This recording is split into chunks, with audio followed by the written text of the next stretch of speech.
In this video, I will show how to get back top bar in Illustrator. So click on Window, then click on Control. Now in the window. So you will get this top bar. Also, you can keep this bar into footer bar.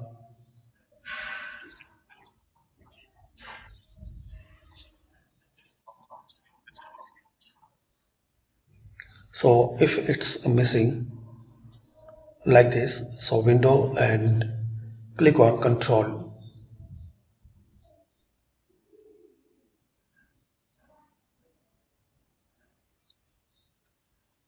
Thanks for watching.